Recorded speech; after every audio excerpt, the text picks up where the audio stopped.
Sejam bem-vindos ao segundo episódio da segunda temporada do podcast Far in High, da Maionese Ciência. Nesse episódio, a gente vai tratar sobre o Estatuto da Criança e do Adolescente, também conhecido como ECA, e sobre o tema docência e adolescência. Esse episódio está sendo apresentado pelas alunas Angélica Laíse e Sofia Camargo. Oi! E a gente tem como convidada a professora Aline Lagoeiro, que é professora aqui do Instituto Federal, campus Itapetininga, tanto no curso de licenciatura presencial e à distância aqui da instituição. Ela é doutora em Educação pelo Programa de Pós-Graduação em Educação da Universidade Federal de São Carlos, a UFSCar, mestre em Educação pelo mesmo programa e graduada em Pedagogia pelo UFSCar.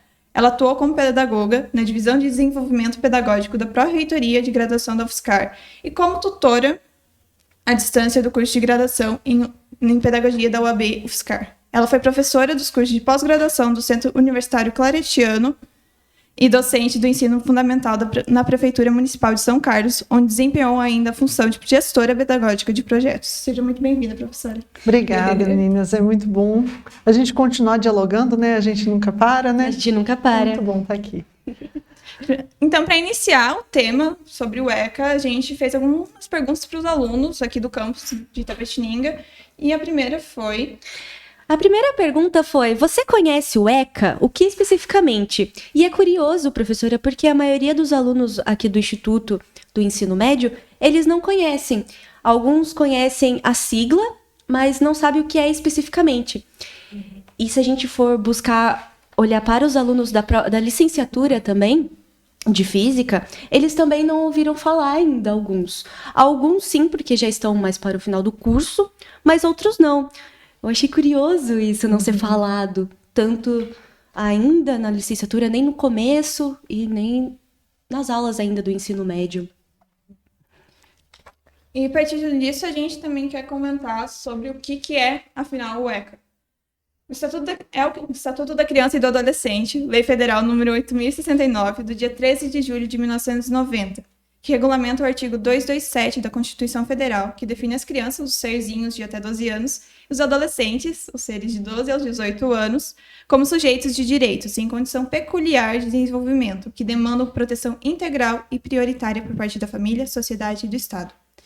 E ainda segundo Murilo José de Giacomo e o Deário de Amorim de Giacomo, em Estatuto da Criança e do Adolescente, anotado e interpretado, o Estatuto da Criança e do Adolescente é uma lei em contínua evolução, que vem sendo constantemente atualizada para cumprir cada vez mais e melhor a promessa de proteção integral a todas as crianças e adolescentes brasileiras, já contidas em seu artigo 1º, fecha aspas.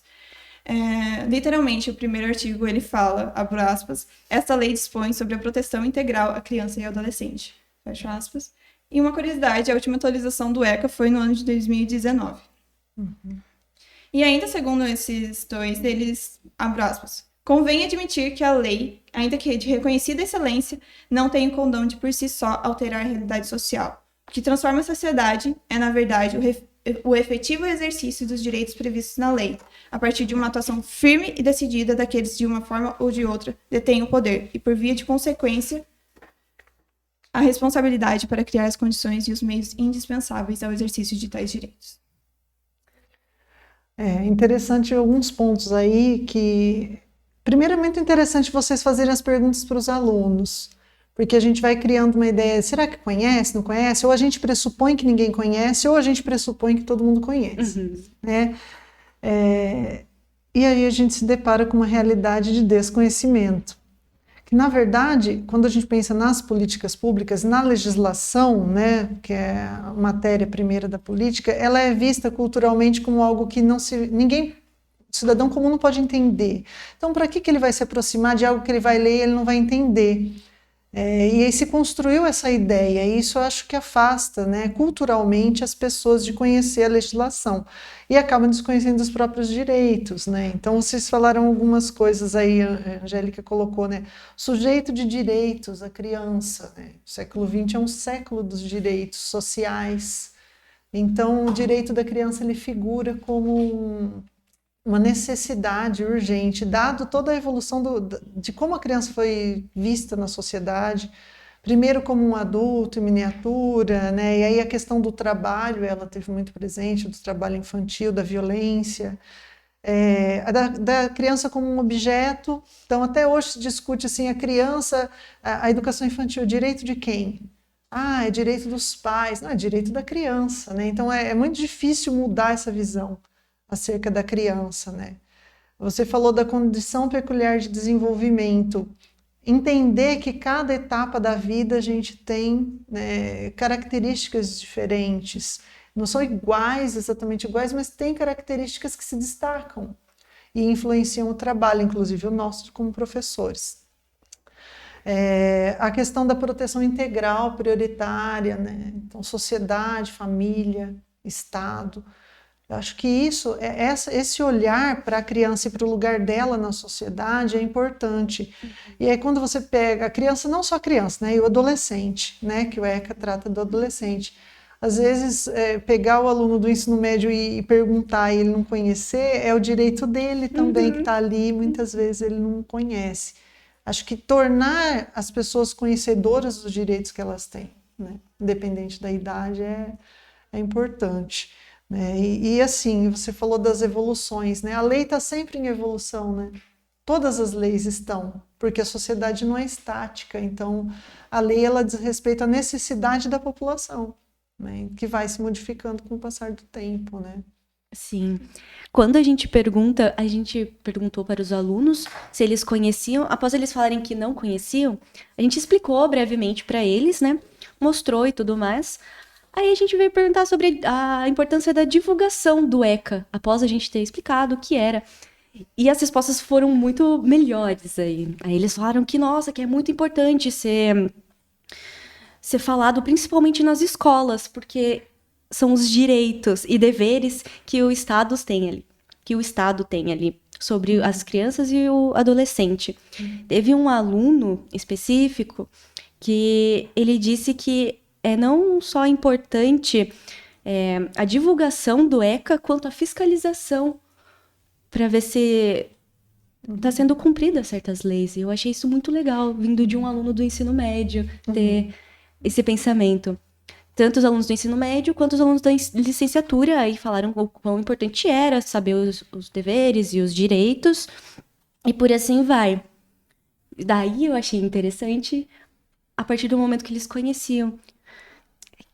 Entender essa importância, né? Porque é aquela questão, a lei por si só ela não vai mudar a realidade, né? Então, quando a gente fala, o que você entende por políticas públicas, tal, é a lei. Mas não é só a lei, né? A lei ela é ao mesmo tempo um ponto de chegada e um ponto de partida, né? Uma vez em uma aula um aluno disse isso, né? Porque ela é resultado da expressão de lutas para que aqueles direitos sejam reconhecidos. Então ela é um ponto de chegada, mas ao mesmo tempo ela é um ponto de partida. Porque a partir daí é que você vai pensar políticas públicas que garantam que aquela lei seja colocada em prática. E é preciso estar atento, né? Porque, por exemplo, o ECA, quem é que coloca o ECA em prática? Claro, o poder público, os profissionais envolvidos, né, que trabalham com a criança e o adolescente, o professor entra aí, né, mas também os profissionais da saúde, né, que convivem com a criança e o adolescente, mas também a sociedade, né, é responsabilidade de todos. Né, então, é interessante perceber a importância, acho que isso já é um passo, né, um grande passo. Sim. Né. A gente também perguntou se eles tinham tido algum contato na escola, por meio de algum projeto, algum professor. Eles também falaram sobre, meio que por cima, que talvez tivesse sido passado, mas que não foi algo que foi aprofundado, que também não foi algo que ficou com eles pro resto da vida deles. E uma pergunta é, o que a gente pode fazer para isso? Como deveria ser passado o Estatuto da Criança e do Adolescente para essas crianças? Tanto para os do ensino médio quanto para os mais novos? Eu acho que, por exemplo, isso é uma coisa importante que a gente está fazendo aqui falando sobre isso, né? Eu acho que isso já é um passo, mas voltando lá para a educação básica, não se trata de decorar o que tem no texto, de estudar o que tem no texto para decorar o que o artigo 20 fala, né?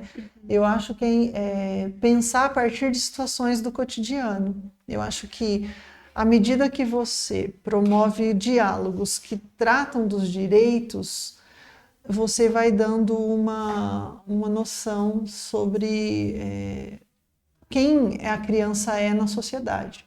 Eu posso dar um exemplo, assim, uma situação que o Paulo Freire ele diz no livro Pedagogia da Autonomia assim: por que não há lixões nos bairros ricos? Por que não se fala sobre isso então? Né? Isso é uma questão que passa pela temática ambiental, inclusive, mas pela temática dos direitos. E quando eu li esse trecho de Pedagogia da Autonomia, eu já tinha vivenciado uma experiência na escola como professora, né? E eu me reencontrei com a obra do Paulo Freire, e a gente lê e relê várias obras de vários autores, e elas vão tendo sentidos diferentes à medida que você vai vivendo, né? E eu tinha uma turma de alunos em que a fumaça começou a ter um descarte, era um bairro de periferia, começou a ter um descarte irregular de lixo naquela região e ainda se queimar aquele lixo. Chegou um dia que a fumaça tomou conta da nossa sala e os alunos falaram: poxa, a gente não consegue, aluno doente, e a gente não... E a gente parou a aula para falar sobre isso, né? Parou outros conteúdos para falar sobre isso. Vamos conversar hoje sobre isso. Por que que isso acontece? Por que que acontece aqui? Quando eu li o livro, eu falei: olha, tem muito a ver, né, com a situação. E aí, o que a gente pode fazer? Os alunos já tinham tido tentativas da prefeitura intervir e tal, é uma escola pública, municipal, poxa, e pegou o bairro inteiro. Naquele dia a gente falou: vamos fazer o seguinte, aí alguém falou: a gente podia chamar a TV, né? Vamos então? Então vamos. Aí a gente foi na biblioteca, tinha o telefone, e a gente ligou para a imprensa local e era de manhã, né? E vamos ver. E a gente fez a reclamação: somos alunos, tal, não sei o que, tal. Se identificou, vamos embora. À noite eu estava em casa, jantando, sentei, liguei a TV, de repente um aluno meu na televisão. Eu falei: oi, como assim?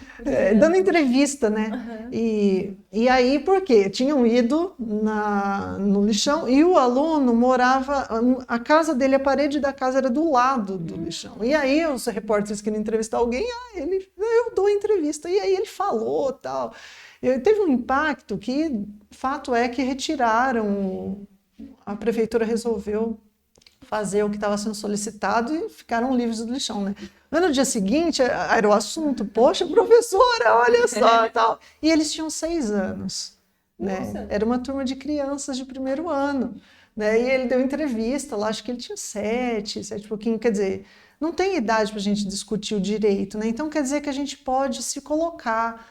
E eu acho que aí entra, o ECA entra como um elemento, falar: olha, existem regras que, né, porque com a criança você vai falar, existem regras, igual tem no joguinho, né, que define o direito do jogador, tal. A lei é mais ou menos isso, e para o adolescente a gente já aprofunda.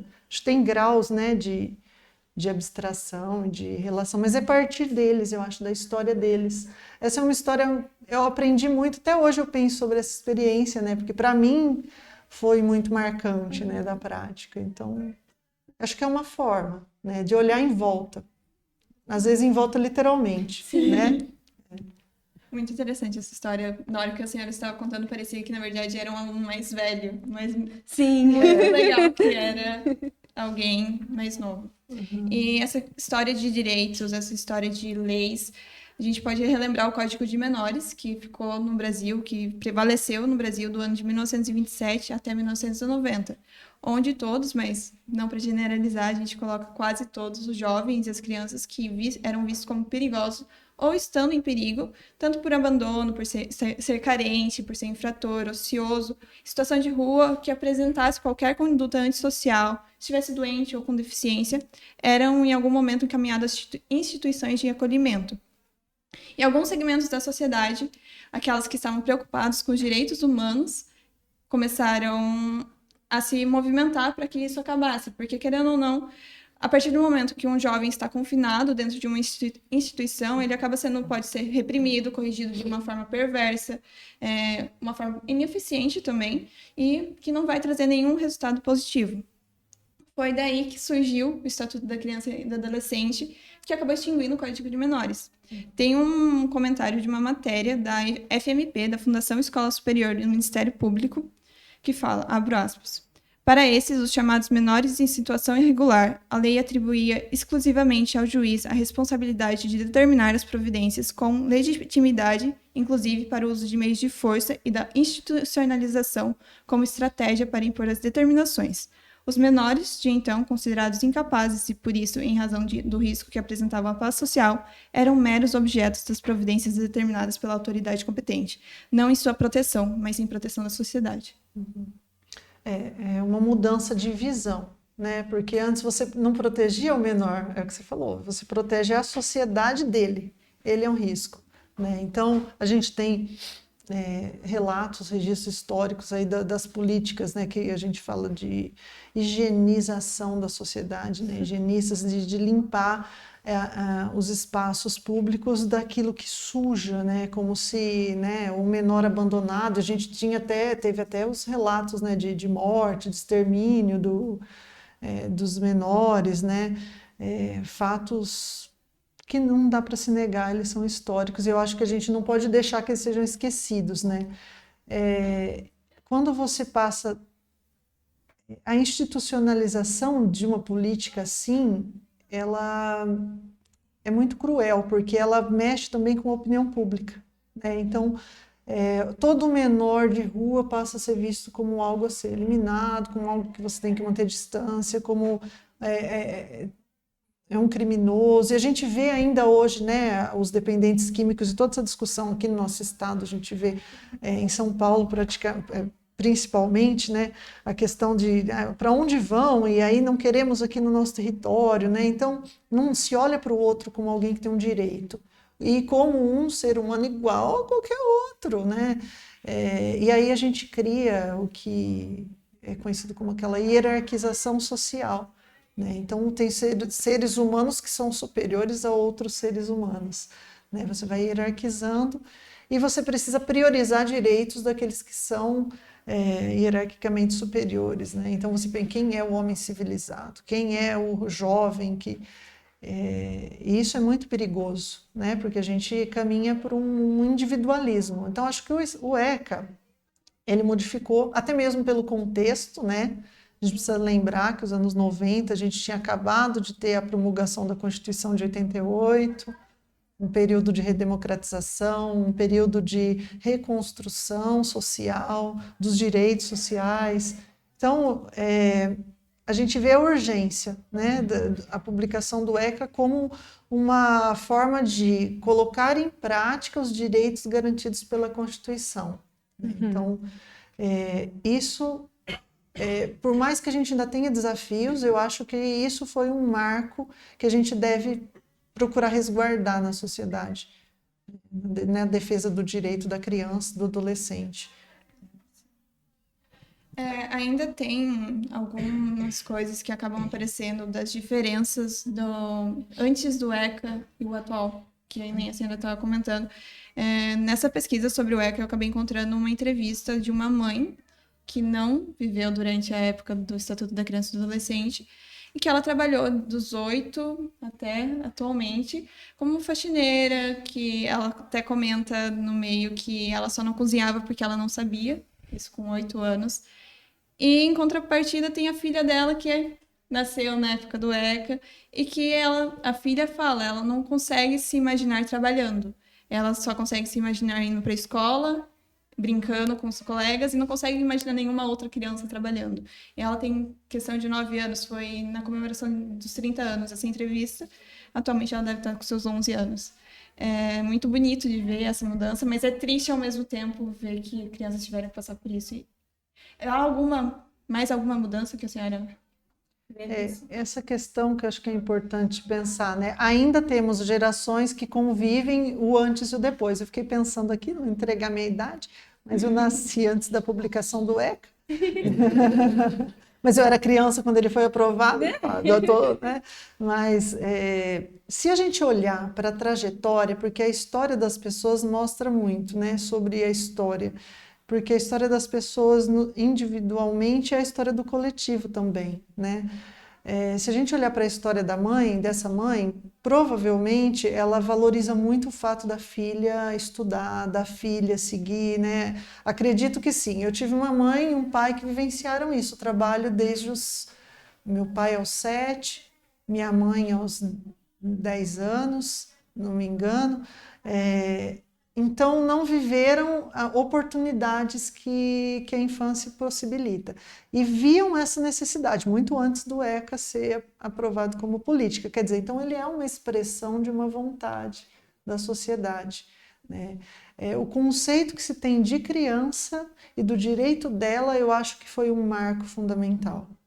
Acho que e isso vai se traduzir no direito à cultura, ao lazer, até nas propagandas, na questão da censura, da limitação, adequação da idade. Um tempo atrás a gente estava vendo algumas propagandas. Poxa, se a gente vê algumas propagandas dos anos 80, a gente fala, meu Deus do céu, como é que isso? A criança assistia, passava durante o dia, né? Então, até algumas coisas que hoje são, né, a gente é o politicamente correto, a gente lembrava dos cigarrinhos de chocolate, né? Então, houve uma preocupação maior com tudo, né? E aí a gente começa a olhar em volta e perceber o quanto a infância era bombardeada de situações preocupantes, né, para o desenvolvimento. Eu acho que esse foi o grande marco. E aí tudo que vem é consequência disso, sabe? É consequência, até mesmo a resistência, né? Sempre vão haver opiniões divergentes, né? Mas a questão do direito, ela se coloca, mas ainda é um desafio, eu acho que ainda é. Trazer a nossa parte do desafio, quais foram os desafios que o ECA encontrou desses 32 anos? Principalmente agora que a gente teve a pandemia e as crianças foram afastadas da escola, então a gente não conseguia ter uma noção do que estava acontecendo dentro da casa, se os direitos dessas crianças estavam sendo negligenciados. Eu acho que as circunstâncias da pandemia é inegável que era necessário haver o distanciamento. Acho que isso é importante a gente pontuar. Mas é inegável que precisavam haver políticas públicas de enfrentamento à pandemia. Eu digo políticas públicas nacionais, né? Uma vez que todas as nossas políticas públicas educacionais, elas partem de uma política nacional, mesmo que seja em nível estadual ou execução de políticas a nível municipal, parte de uma política nacional. A gente não teve, né, uma política estruturada de enfrentamento à pandemia no campo educacional. E isso vem sendo veiculado e debatido, né, socialmente, nas várias esferas, inclusive academicamente.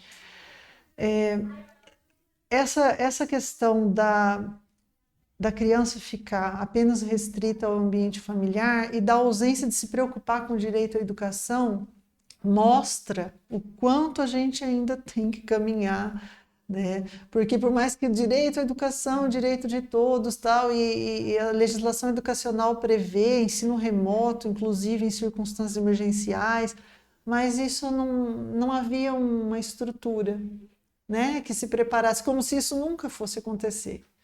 E as crianças ficaram à margem do processo, não só as crianças, mas os jovens. Então, quando vocês perguntam para os alunos do ensino médio, né, e a gente vai olhar como foi o ensino nos anos anteriores, né? Eu tenho turmas do primeiro ano da licenciatura, eles formalmente, institucionalmente, eles tiveram o primeiro ano do ensino médio. E aí eles estão esse ano aqui, né? Então, como que eles não tiveram o ensino médio, né? Até outras discussões, e mesmo o ensino remoto, nós vivemos isso, há uma restrição temporal na forma como você lida. E isso acaba limitando também, né? É diferente da educação à distância, ela já é pensada com uma modalidade própria, uma estrutura própria. O remoto não é educação à distância. Houve uma limitação. Acho que isso compromete. Acho que um desafio é a gente olhar para isso, não pensar que foi problema do professor, do aluno lá. Não, é problema nosso hoje, né? A gente vê discussão de que as crianças do terceiro ano estão com níveis altos de analfabetismo. Isso é consequência de não ter tido. A criança saiu da educação infantil e foi para o terceiro ano do fundamental, né? Então, o desafio, eu acho que ele é uníssono, sabe? Em todas as áreas, em todos os níveis, na educação básica e na superior. Acho que é um desafio grande. E assim, professora, o que um professor pode fazer se os direitos da criança forem negligenciados? É que tá, né? O professor não pode fazer, ele deve, né? Ah, sim. Né? Não vou, né, contradizer aí a pergunta, porque o professor, pelo ECA, o professor é responsabilizado se ele se omite, né? Então a gente é responsabilizado pela omissão. Aí a gente pode perguntar assim, por exemplo, em relação aos maus tratos. Ah, mas eu não tenho certeza se foi um maltrato. Na verdade, o professor ele não denuncia o maltrato, ele denuncia a suspeita dele, né? Então, quando você faz uma denúncia, você denuncia uma suspeita. Então, você denuncia a suspeita de um maltrato. Cabe, claro, à autoridade competente investigar esse maltrato. O que a gente tem de respaldo? Claro, se a gente pode ser criminalizado, responsabilizado criminalmente até com prisão, se comprova a omissão, né? Da mesma forma, o médico, por exemplo, se você vai atender, o médico vai atender e tem um indício forte de que houve uma agressão, não só contra a criança, mas o nosso foco é esse, né? Criança ou adolescente. Ele tem a obrigação de informar, de notificar, né? Então, isso pode ocorrer de forma anônima. Então, né, porque dependendo da situação, o professor pode se colocar em risco, né, também, mas ele pode fazer a denúncia de maneira anônima da suspeita de maus tratos. E aí isso ser investigado, mas é importante que se faça, né, que deve ser feito, né? Então é algo que faz parte do cotidiano, por isso a relação que se estabelece com o aluno é importante, né? Porque a gente vai percebendo no dia a dia. Essas situações elas aparecem. Se você está atento, né, à realidade da sala, isso aparece, né? Sim. Você acha que o ECA tira a autoridade dos pais? Tem muita discussão sobre isso, né? Sobre, sim. mas então o filho é meu e eu que faço o que eu quiser, né? Então aí a gente volta na questão do direito da criança, né? Vamos imaginar uma criança em situação de violência. Porque não necessariamente ela estar em uma condição de vulnerabilidade implica violência, né? Aí tem políticas públicas para retirar da condição de vulnerabilidade a família. O que antes a gente via a desvinculação, a destruição da própria família, né? Mas são políticas que vão atender a família em situação de vulnerabilidade, como a questão da fome, por exemplo, né? Mas em relação à violência, vamos imaginar uma situação que vive em um contexto de violência doméstica, né? Cabe ao Estado também olhar pela criança, cabe à sociedade olhar pela criança.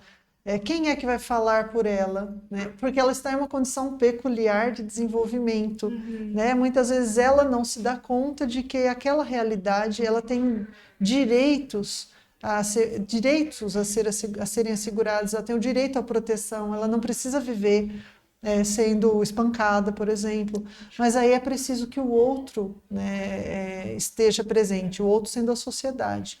Então não é retirar né, a autoridade da família, eu acho que não. Acho que isso é uma tentativa de, às vezes, ou de desvirtuar o campo do direito, ou às vezes do desconhecimento mesmo do que é a lei, né? Porque muito se diz, e quando não se conhece mesmo, pode ser fruto do desconhecimento. Isso, né? Mas você consegue perceber porque muitos, até mesmo os pais, veem o ECA como frescura? E o porquê disso? Muitos tradicionalistas veem isso. Às vezes, por exemplo, uma situação de o pai acompanhar o desenvolvimento escolar do filho, né? É preciso destacar que os pais têm muitos pais atuantes, né? Enquanto eu trabalhava com os meus alunos menores, os pais eram muito presentes, mas depende da forma como o professor se relaciona também com a família. Porque às vezes o professor parte do ponto de vista que nenhum pai se interessa. A família é sempre ausente, né? E cria-se um discurso, a família é ausente, né? A família desestruturada, o que é estrutura, né? O que você entende por família, o que é importante, né?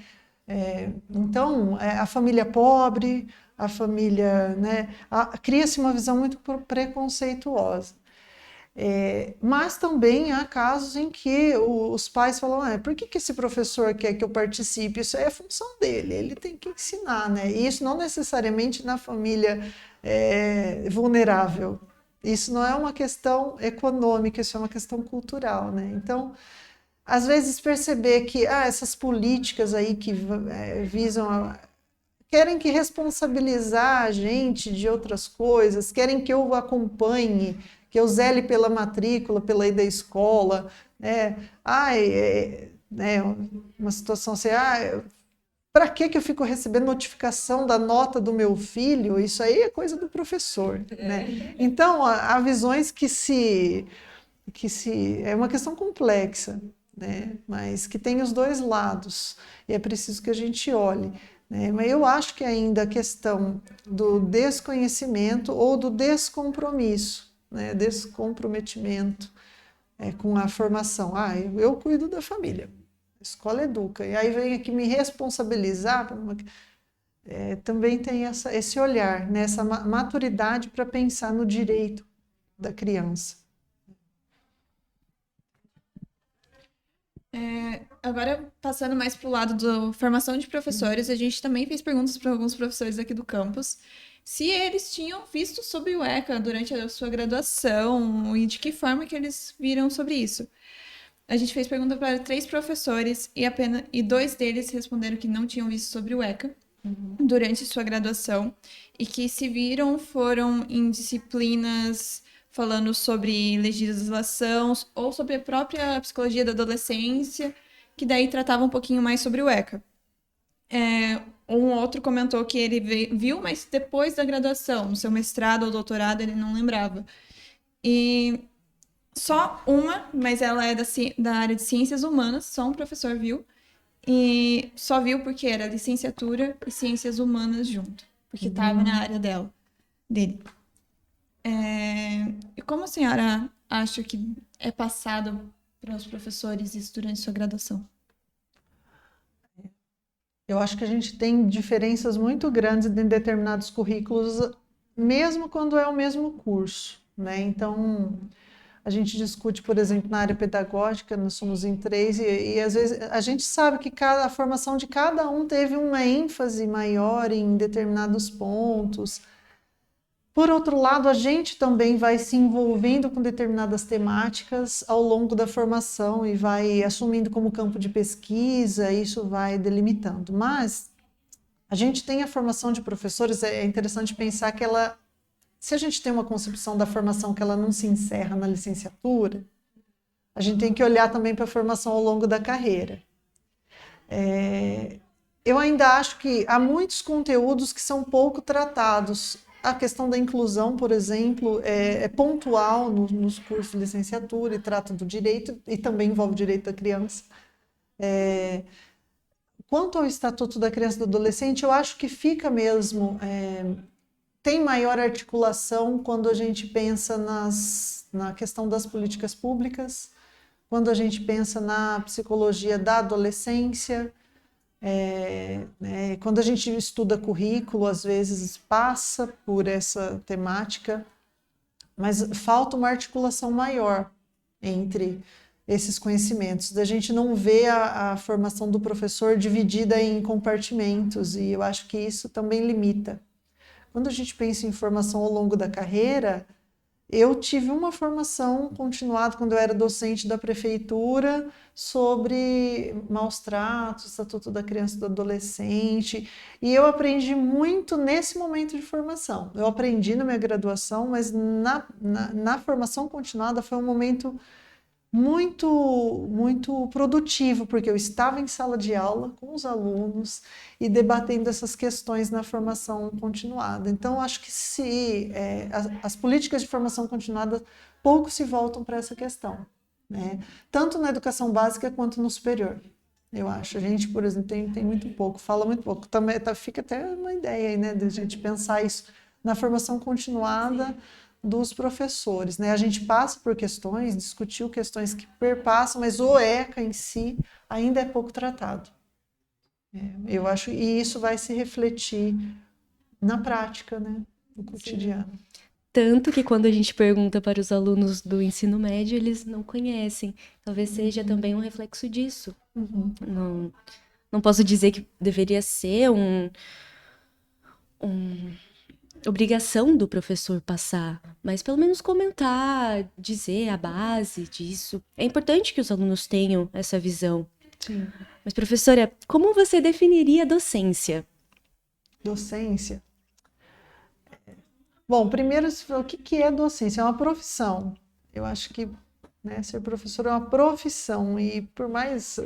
mas é claro que é uma profissão. Se faz a faculdade, tem um diploma, é que muitas vezes isso não é visto, né, como uma profissão. E eu acho que se a gente for pensar assim, na docência como um ato de ensinar, né, tem uma perspectiva, né? O que faz. O que faz. Mas o que é o professor, né? Quando eu penso na perspectiva da profissão, é porque muitas vezes a gente fala do dom como se fosse algo assim, né, transcendental e algo que vem, eu já nasci com aquilo, né? E eu tenho muito cuidado de discutir isso, porque afinidade é uma coisa, dom é outra, né? O dom você recebe, ele é gratuito e você recebe. Você está ali inerte, você recebe, ou já nasceu ou recebe, né? A afinidade você olha, você percebe, você encontra um caminho, né? Então é uma relação que você constrói com aquele campo profissional, né? Então eu acho que docência é algo que você tem que se envolver. Você tem que gostar de estar com gente, você tem que gostar de gente, você tem que querer estar perto das pessoas, sejam elas crianças, jovens e adultos, mas você também tem que fazer uma formação muito intensa e profunda para você ter como contribuir, porque é uma profissão que forma pessoas, que ajuda a pessoa na sua formação. Isso vai além. Para mim, o conteúdo é fundamental, mas vai além do conteúdo também, né? Envolve outras questões, porque ele não é algo que você chega e despeja. Né? E se a gente for pegar na questão do ensino, e aí é interessante o ensino, se a gente pegar o que é o ensino e ver o sentido, a etimologia do ensino, que é você gravar, colocar marca. Né? Colocar marca. E eu acho que isso faz um sentido muito grande para a minha visão de docência. Sim. Não é de você fazer o aluno gravar, não gravar no sentido de decorar, mas gravar no sentido de marcar. Porque a gente é marcado pelos professores, né? Você pode marcar ou pode deixar marcas. Costumo fazer assim, que você pode marcar de uma maneira positiva, você pode deixar marcas que você não precisaria deixar. Eu acho que a gente vive nesse movimento de queremos marcar e não deixar marcas, né? Marcas que diminuam a humanidade do outro. Mas de marcar. Quando eu trabalho com o aluno, me relaciono com ele, eu estou deixando alguma marca nele. E isso é muito sério, e isso é muito preocupante. Isso dá um senso da responsabilidade que a gente tem profissional, né? Responsabilidade profissional de conviver e marcar alguém, né? E invariavelmente a gente vai marcar. Vocês podem dizer daqueles professores que marcaram e deixaram marcas, acho que todos nós temos. Sim. Né? E quando a gente se lembra muito mais na perspectiva da relação construída. Claro que o conhecimento fez diferença, ou a falta dele também vai fazer diferença nas oportunidades daquele aluno. Mas a marca que se produz é a marca da relação que se estabelece, né? E o quanto se aprende com ela, do vivido. Né? É muito interessante essa sua resposta, professora, porque quando a gente pergunta para os alunos se a partir da relação que eles têm com seus professores, se eles já pensaram em ser professores, eles falam que sim, alguns sim. E é muito aquilo sobre o que você falou. Teve alguns que falaram que não, porque eles não têm o dom, eles não levam o jeito como pessoas. Tanto que com os alunos da licenciatura, um falou que não também, que há pessoas melhores para dar aulas. Outros disseram que sim, porque precisa precisa, se você quiser seguir na área de pesquisa aqui no Brasil, você precisa ser professor. Isso é muito interessante, é muito o que você disse, é mais sobre as relações, o marcar o aluno. Isso é muito interessante. É curioso, né? Porque hoje também a gente tem uma decepção, às vezes, com a desvalorização profissional do professor, né? Então, a gente tem o esvaziamento dos cursos de licenciatura, que não é uma questão só local, é uma questão nacional, né? Da evasão dos cursos de licenciatura diante da realidade também do trabalho docente, né? Porque muitas vezes a gente olha para a evasão institucionalmente, mas sem pensar na questão macro, né? E a docência é uma profissão, uma das poucas profissões que a gente já tem uma imersão no campo profissional desde sempre. Então, o professor, quando vem ser professor, ele já sabe como é que é o espaço do trabalho, né? Então, vamos pegar assim um exemplo, a arquitetura. Não é assim comum, todo mundo cresce dentro de um escritório de arquitetura acompanhando o desenvolvimento de projetos de arquitetura, não é? Mas todo mundo cresce dentro da sala de aula e tem contato com o professor. Então, o aluno já tem uma ideia do que é ser professor, já tem algumas teorias pessoais construídas inconscientemente, né? E aí ele vai se dando conta disso na licenciatura. E muitas vezes é essa a ideia do dom, né? Então, às vezes o aluno no ensino médio pode se inspirar pela ação de um professor, pensando na importância que teve para a trajetória dele aquele professor. Isso mostra, por exemplo, a Bernadette Gatti, outros autores, né, pesquisadores, fizeram um estudo do perfil dos estudantes de licenciatura. Muitas vezes os primeiros alunos, os primeiros membros da família a cursar o ensino superior. É muito comum esse perfil. Ou o perfil de uma população né, com um poder aquisitivo menor, mas que percebeu no processo educativo uma diferença, e aí a gente volta na mãe que trabalha, fala, oh, é importante você estar na escola, tal. Então, houve uma valorização cultural da educação. Isso muitas vezes influencia a escolha, associada a até mesmo a área. Eu tive um professor de matemática, o professor que mais marcou foi que licenciatura você faz? Matemática. Né? E aí você vai para a área de humanas, qual foi o professor que mais marcou? De humanas. Né? Então isso mostra que nem tudo é natural aí, né? Existe um elemento que passa, às vezes, de forma despercebida, né? Que é a relação, né? Com o professor e o aluno, né? Professora, a gente gostaria de saber como é ensinar para adolescentes. Você sabe que eu trabalhei muito pouco como professora com adolescentes, eu trabalhei com grupos de jovens em outras instâncias que não educativa, né, por muito tempo, mas hoje a gente tem alunos no primeiro ano da licenciatura que tem menos de 18 anos, né, esse ano eu tive alunos menores de idade, eu fui uma aluna menor de idade, eu tinha acabado de fazer 17 quando eu entrei na faculdade, então pensar, né. Olha! Eu acho que a gente tem que tomar cuidado para não se distanciar da perspectiva do jovem, né? E às vezes a gente se distancia com a idade. Eu acho que a gente não pode deixar isso acontecer. Então, como que a gente faz isso, né? A gente estando próximo. Né? E a minha adolescência é diferente da adolescência de hoje, né? Em termos culturais, a gente tinha internet, né? A gente tinha rede social, a gente não tinha nem telefone fixo em casa, olha que hilário, né? E é muito diferente, houve muita mudança, né?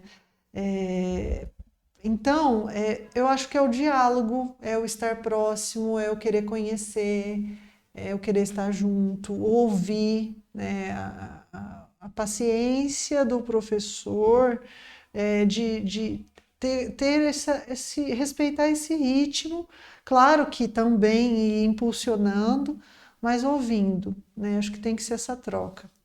E eu acho que ensinar para os mais jovens é olhar e falar, né, ainda há possibilidades, porque né, eles vão dar continuidade, a sociedade vai se renovando e é importante a gente olhar para o idoso também e ouvir, é importante a gente olhar para o jovem e ouvir e dialogar com ele, né? Cada um tem sua característica, mas Quando a gente perguntou para os professores, eles falaram que era um desafio, mas teve um dos professores que falou que é muito mais aberto, consegue trabalhar temas mais polêmicos com os alunos adolescentes.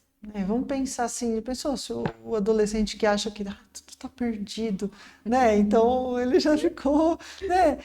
Como é que vai ser da sociedade, né? Então eu acho que a gente às vezes se anima, se inspira também. Por causa da energia que eles têm também. Com certeza. Sempre agitados. Com certeza. Bem, professora, qual é a diferença mais clara, então, entre dar aula para crianças, adolescentes e adultos? Criança, adolescente ou adulto, eu acho que cada um tem um momento da vida distinto, é inegável, né? E a linguagem, eu acho que vai muito também, da parte profissional, é a linguagem, né? E a forma como você pensa o que você vai ensinar, seja lá qual for a sua perspectiva de ensino, né? Há várias e cada uma tem a sua justificativa, mas se você pensa por exemplo, na perspectiva da apropriação da realidade, né? da aprendizagem como apropriação de uma realidade. Então, o aluno se apropria daquele conhecimento que já foi produzido, ele se apropria daquele mundo, ele se vê como parte daquele mundo, ele vai ler o mundo, o seu próprio mundo, ele vai ler com os olhos da criança, com os olhos do jovem, com os olhos do adulto. Então, a criança, muitas vezes você pensa em uma perspectiva mais real, né? Como a história do lixão lá, olhou para uma realidade concreta. Eu acho que a criança precisa das vivências concretas, e isso marca muito a criança. Quando você fala e você relembra suas experiências, né? Essas vivências são marcantes. O jovem, ele já tem uma abstração maior, né? Então você já consegue articular alguns conhecimentos com ele de uma maneira mais avançada, mais profunda, mas também olhando para o futuro, né? O jovem tem isso, né? Ele tem um caminho enorme pela frente. Então acho que olhar para a realidade, para que esse futuro ele entenda de uma maneira mais, ele consiga perceber-se como alguém que constrói, que não recebe o futuro pronto. Alguém preparou para ele e cabe a ele só seguir uma trilha já pronta, né? E o adulto é o não olhar como algo que já está posto, né? Então, o adulto ele tem as vivências da infância, da adolescência, ele tem a vivência do tempo atual, muitas vezes ele tem a vivência da relação com os filhos, do mundo do trabalho, e isso vai influenciar. E é importante que ele consiga perceber conexão, porque se você não percebe conexão entre isso tudo, a gente fica fora da realidade, né? A gente se aliena. Mas eu acho que o mais importante é que sempre são pessoas, e você sempre está com as pessoas. E não há uma característica única para definir a juventude, a adolescência, a infância ou a idade adulta, né? Os tempos históricos, os locais, a comunidade, conhecer a comunidade. Então, acho que o professor ele tem que ser uma pessoa muito sensível à realidade, né? A se deixar conhecer e conhecer também o outro, independente da faixa etária. E aí, claro que quando você pensa nos conteúdos, vai havendo, há todo um conhecimento, né? Quando você pensa em metodologias para ensino de determinados conteúdos, aí sim vai haver metodologias que se adequam, né, a faixas etárias distintas. Isso faz parte do conhecimento profissional, né? Então, agora, em termos de relação, ela sempre é importante, né? Ela sempre está presente ali no trabalho, no dia a dia. A gente viu o quanto isso fez falta na pandemia, né? Fez falta para o aluno, fez falta para o professor, e aí acho que essa dimensão relacional, ela apareceu de uma maneira muito forte. Até na percepção da realidade do que a gente estava vivendo, do que a gente vive hoje, né? Estar junto e poder dialogar de maneira próxima fez muita diferença, e a gente vive o impacto disso hoje. Sim. Né? Sim. É interessante ver a relação, o quão ela é importante mesmo. E sobre relações, professora, para finalizar, a nossa última pergunta é, porque assim, quanto nós, estudantes de licenciatura, a gente tem muito essa romantização de sala de aula, porque o nosso produto final é dar aula, quanto licenciatura. Você acha que você percebe que acaba essa romantização quanto à sala de aula, essa vontade de estar lá, esse caminho todo que a gente faz e pensando e imaginando quão lindo vai ser. Acaba uma hora esse brilho todo? Interessante, né? A romantização, né? Quando a gente estuda na formação de professores, a gente tem o conceito da idealização. Isso. Eu acho que vem ao encontro disso aí, né? Porque às vezes a formação pode promover uma idealização da profissão. Quando a gente faz pesquisa com professores iniciantes, e aí meu doutorado, meus participantes, os professores que me auxiliaram participando da pesquisa e doutorado, uma das questões que muito vinha assim, nossa, dos fatores do choque de realidade, né? Porque tem esse conceito, né, do choque de realidade no início da docência, que nem todos passam, mas sim, né, o choque da realidade, a sobrevivência e o sentimento de descoberta, que também está presente, né? Não é só tudo, nem tudo são flores, mas nem tudo são espinhos também, né? E aí eles falam, o maior desafio, o maior choque da realidade foi a heterogeneidade da sala de aula.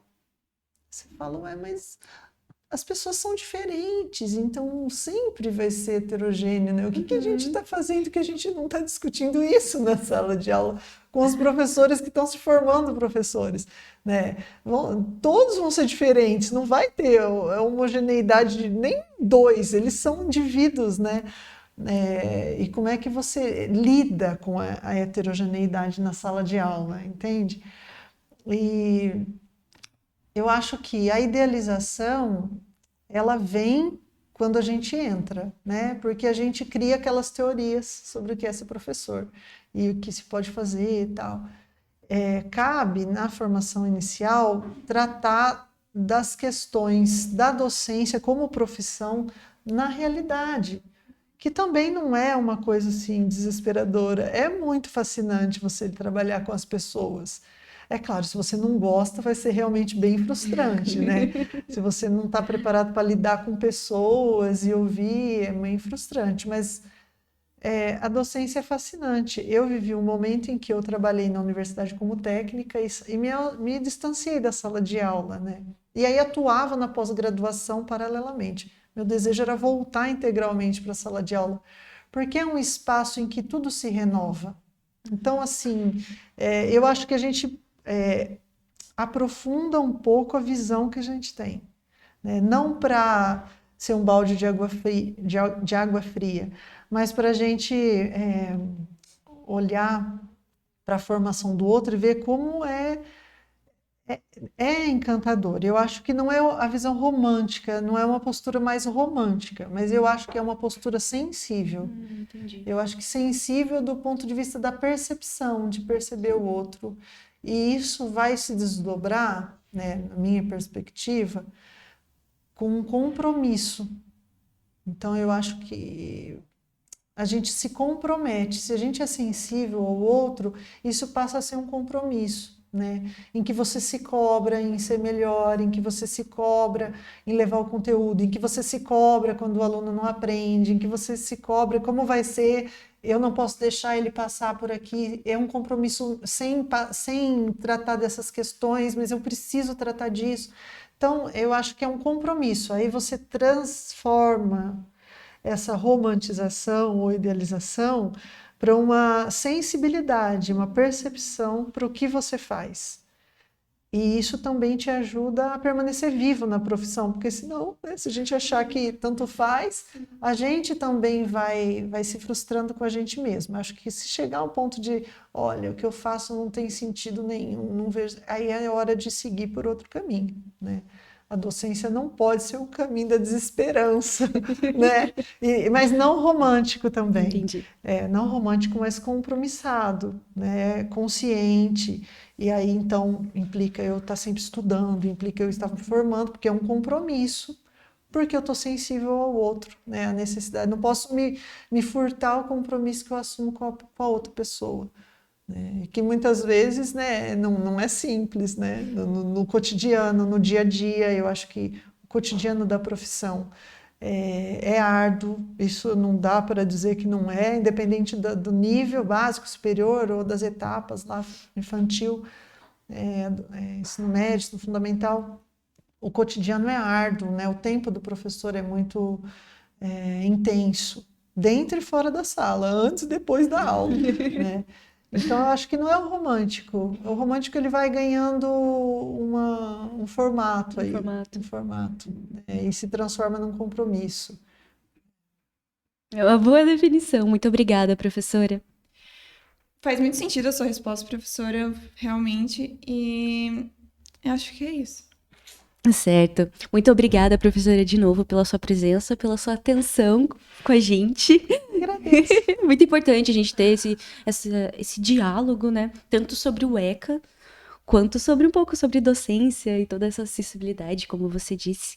Muito obrigada, Angélica. Muito obrigada, Sofia. Eu queria agradecer também a todo mundo da sala, a Letícia, o Luiz, o professor Ivan, o Pedro e o Yuri também, por ter ajudado tanto a gente para acontecer esse trabalho. Muito obrigada pela produção. Também. E a Eliana também, que é da matemática, mas ela veio participar com a gente. Muito obrigada, Eliana. E no próximo episódio, você já sabe o que é fazer depois de terminar o ensino médio? Qual a sua opinião sobre os vestibulares? Vamos discutir isso e muito mais no próximo episódio, no próximo capítulo do podcast Far+Heinz. Acompanhe nossas postagens no Instagram, @far_Heinz, que está na descrição. Muito obrigada a todo mundo que assistiu e continue viajando da maionese à ciência. E até a próxima. Até, tchau!